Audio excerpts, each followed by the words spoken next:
हिंदुस्तान की पुरानी कहानियों में एक दानव था जिसका नाम था रक्त बीज।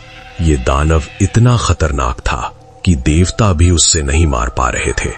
वजह ये थी कि जब भी उसका खून जमीन पे गिरता था, हर बूंद से एक नया रक्त बीज पैदा होता था। 1 से 2, 2 से 4, 4 से 8 बैटलफील्ड खून से भर जाता था और नए नए रक्त बीज पैदा होते जाते थे। तब माँ काली आगे आई। उन्होंने अपनी जीभ फैलाई और हर बूंद खून को जमीन पे गिरने से पहले पी लिया। तब जाके रक्त बीज मारा गया। ये कहानी हजारों साल पुरानी है, पर आज मैं तुम्हें एक ऐसी कहानी सुनाऊंगा जिसमें किसी ने इस पुरानी शक्ति को दोबारा जगाने की कोशिश की। एक तांत्रिक ने सोचा कि वो रक्त बीज की शक्ति को अपने हाथ में ले सकता है, उसे कंट्रोल कर सकता है। वो बहुत गलत था और उस गलती की सजा सिर्फ उसने नहीं भोगी, जो भी उसके पास आया सबने भोगी। ये कहानी है वाराणसी के एक घाट के पास की, उन तंग गलियों की जो बनारस की पहचान है। वहां एक आदमी रहता था जिसका नाम था नंद किशोर अघोरी। वो नाम उसने खुद रखा था। असली नाम क्या था कोई नहीं जानता था। वो 15 साल से वाराणसी में था, शमशान के पास, माने कर्णिका के पास। वो अपने आप को तांत्रिक कहता था। कुछ लोग उसे बाबा कहते थे, कुछ लोग डरते थे, कुछ लोग अपनी प्रॉब्लम्स लेकर आते थे। उम्र का अंदाजा नहीं होता था उसे देख के। 40 भी लग सकता था, 60 भी। काला रंग, लंबी दाढ़ी, आंखें ऐसी जो सीधा देखती थीं और अंदर तक जाती थीं। वो घाट के पास एक झोपड़ी में रहता था। अंदर क्या था किसी को नहीं पता था, क्योंकि कोई अंदर नहीं गया था कभी। नंद किशोर के पास लोग आते थे अपनी तकलीफें लेकर। कोई बीमार होता था, किसी का काम नहीं चलता था, कोई किसी से बदला लेना चाहता था। वो सबके काम करता था। कैसे करता था ये किसी को नहीं पता था, पर काम होता था। लोग मानते थे, इसलिए आते थे, इसलिए पैसा देते थे। पर नंद किशोर एक चीज के बारे में सोचता रहता था जो उसने कभी किसी को नहीं बताया था।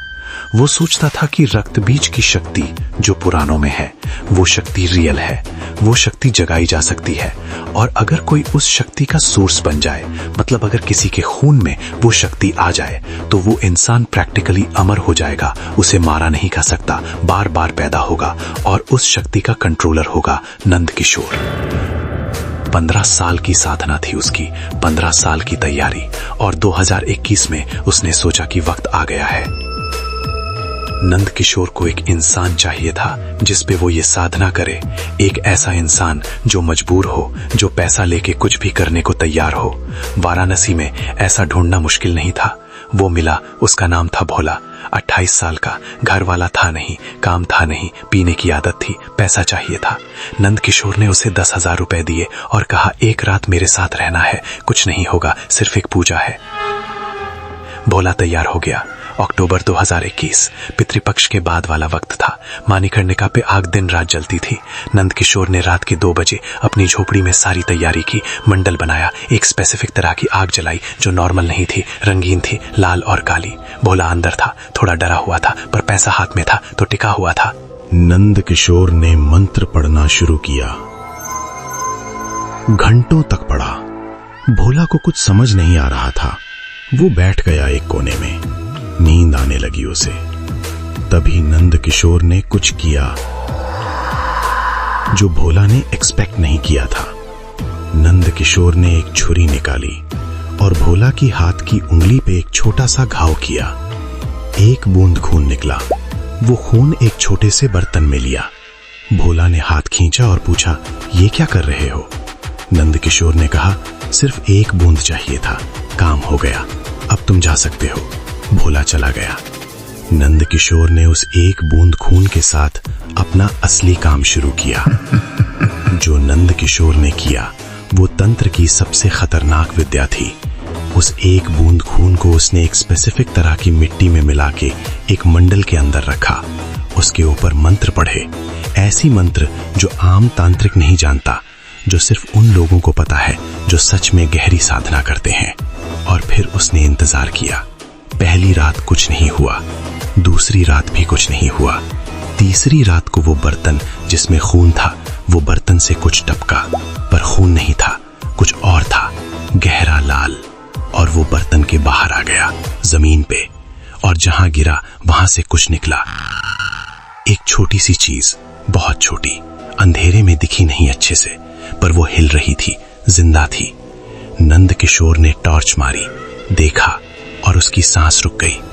वो एक छोटा सा जीव था, भोला के चेहरे जैसा, भोला की ही तरह दिखता था, मिनिएचर, बहुत छोटा पर भोला जैसा। वो जिंदा था, वो चल रहा था, वो देख रहा था नंद किशोर को। नंद किशोर ने समझा कि साधना काम कर गई। वो बहुत गलत था। अगले दिन नंद किशोर की झोपड़ी के बाहर एक आदमी था। वो भोला था पर नहीं था, ये भोला भी था। सेम हाइट, सेम चेहरा, सेम कपड़े जो रात को पहने था, पर ये दूसरा था। नंद किशोर समझ गया कि जो चीज उसने रात को बांट के देखी थी वो बड़ी हो गई रात भर में। नंद किशोर ने झोपड़ी का दरवाजा बंद कर लिया। वो सोचा कि वो इस चीज को कंट्रोल कर सकता है। उसने मंत्र पढ़े कंट्रोल के लिए, पर कुछ नहीं हुआ। बाहर वो भोला जैसा आदमी खड़ा था, खड़ा रहा घंटों तक। दोपहर को नंद किशोर ने खिड़की से बाहर देखा। वो एक नहीं था, अब दो थे, बिल्कुल एक जैसे। दोनों बाहर खड़े थे, दोनों भोला जैसे, दोनों नंद किशोर की तरफ देख रहे थे। रात तक वो 3 हो गए। नंद किशोर ने तुरंत झोपड़ी छोड़ी, भागा, घाट के दूसरी तरफ गया। किसी को नहीं बताया, क्योंकि बताता तो लोग समझते पागल हो गया। उसने एक दूसरे तांत्रिक से मिलना चाहा, कोई जो इस चीज को रोक सके। पर प्रॉब्लम यह था कि अब नंद किशोर खुद अलग था। उसने नोटिस किया कि उसकी उंगली पे जो घाव था वो भर नहीं रहा था। एक बूंद खून कंटिन्यूअसली आ रहा था, रुकता नहीं था। छोटा सा घाव, पर खून बंद नहीं हो रहा था। और जहां जहां नंद किशोर चलता था, जहां खून की एक बूंद गिरती थी, वहां से कुछ शुरू होता था। सड़क पे एक जगह खून गिरा। 1 घंटे बाद वहां एक आदमी था जो नंद किशोर जैसा दिखता था। घाट के पास खून गिरा। रात को वहां एक और फिगर थी।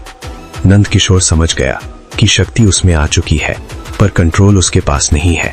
जो उसने भोला पे ट्राई किया था, वो भोला पे काम नहीं किया था, वो नंद किशोर पे ही लग गई थी। रक्त बीज की शक्ति नंद किशोर में थी, पर वो शक्ति का मास्टर नहीं था, वो शक्ति का सोर्स था। 3 दिन में वाराणसी के उस इलाके में कुछ लोग थे जो नंद किशोर जैसे दिखते थे। वो कहां से आ रहे थे कोई नहीं जानता। वो कुछ नहीं बोलते थे, सिर्फ देखते थे, सिर्फ फॉलो करते थे। किसी को नजर लगती थी इनसे, किसी को नहीं। कुछ लोग कह रहे थे कि कुछ लोग एक जैसे दिखते हैं इस इलाके में। अजीब लगता है, पर किसी को सच नहीं पता था। नंद किशोर अब अकेला था। वो अपनी झोपड़ी नहीं जा सकता था, वो किसी के घर नहीं जा सकता था। जहां भी जाता था वो कॉपीज बनती जाती थी। वो खुद ही अपना सबसे बड़ा खतरा बन गया था। एक रात नंद किशोर ने सब छोड़ के वाराणसी छोड़ दिया, भाग गया। ट्रेन में बैठा और लखनऊ चला गया। वो सोचा डिस्टेंस से शायद ये सब रुक जाए, नहीं रुका। लखनऊ स्टेशन पे उतरते ही उसने देखा प्लेटफॉर्म पे एक आदमी था जो बिल्कुल उसकी तरह था। सेम चेहरा, सेम कपड़े। वो देख रहा था नंद किशोर को, और नंद किशोर की उंगली से खून की एक बूंद गिरी प्लेटफॉर्म पे। वो कॉपी नंद किशोर के पास आए, बहुत पास, और नंद किशोर के कान में कुछ कहा, इतने धीरे कि सिर्फ नंद किशोर सुन सकता था। उसने कहा, तू जहां जाएगा हम भी वहां होंगे। तू ही हमारा सोर्स है। तू बंद नहीं होगा तो हम बंद नहीं होंगे। नंद किशोर ने एक काम किया जो उसने सोचने के बाद किया, बहुत सोच के। वो वापस वाराणसी गया, वापस मानिकर्णिका के पास, उस जगह के पास जहां से सब शुरू हुआ था, और वहां एक पुराने साधु से मिला। साधु का नाम था अग्निदास, जो मानिकर्णिका के पास 40 साल से थे। उन्होंने नंद किशोर को देखा और सब समझ गए। उन्होंने कहा, तू जानता है ना, इसका एक ही हल है। नंद किशोर ने कहा, हाँ जानता हूं। अग्निदास ने कहा, जो रक्त बीज की कहानी में था, जब तक सोर्स है तब तक कॉपीज होती रहेगी। सोर्स खत्म तो सब खत्म। मां काली ने रक्त बीज को इसलिए मारा था, सोर्स को खत्म करके। नंद किशोर रात भर मानिकर्णिका के पास बैठा रहा। अग्निदास के साथ। वो क्या किया सुबह से पहले किसी को नहीं पता, पर सुबह उस इलाके में जो नंदकिशोर जैसे लोग थे वो नहीं थे, एक एक करके गायब हो गए। सिर्फ नंदकिशोर की झोपड़ी में एक चीज बची, वो एक दिया था जो जलते हुआ था, बुझा नहीं था और नंदकिशोर नहीं था। अग्निदास ने सिर्फ इतना बताया। जब लोग पूछे, नंदकिशोर चला गया, कहाँ गया पता नहीं, जो उसने खोला था वो बंद हो गया। भोला आज भी वाराणसी में है। वो नहीं जानता कि उस रात नंदकिशोर ने उसके साथ क्या किया। भोला को कोई डिफरेंस नहीं दिखा कभी, वो अपनी जिंदगी जी रहा है। पर एक चीज है जो अलग है, भोला की उंगली का घाव, वो कभी हुआ ही नहीं था उससे, पर एक छोटा सा निशान है वहां, बहुत पुराना लगता है, बिल्कुल वैसे जैसे किसी ने बहुत पहले कुछ लिया था वहां से। रक्त बीज की कहानी सिर्फ पुराणों में नहीं है, वो एक कॉन्सेप्ट है।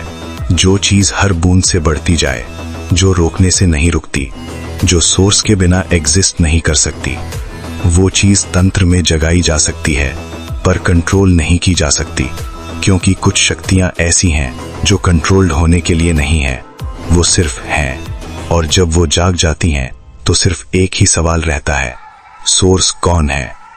और अगर तुम कभी वाराणसी जाओ मणिकर्णिका के पास रात को, और कोई फेमिलियर चेहरा दिख जाए जिसको तुम जानते नहीं, कोई जो बिल्कुल किसी और इंसान जैसा दिख रहा हो, तो एक काम करना, सीधा मत देखना उनकी आंखों में, क्योंकि अगर वो सोर्स नहीं मिलता तो वो ढूंढ रही होगी, और अगर तुमने सीधा देखा तो वो समझे कि तुमने अपने आप को पेश किया है। क्योंकि रात सिर्फ अंधेरी नहीं होती,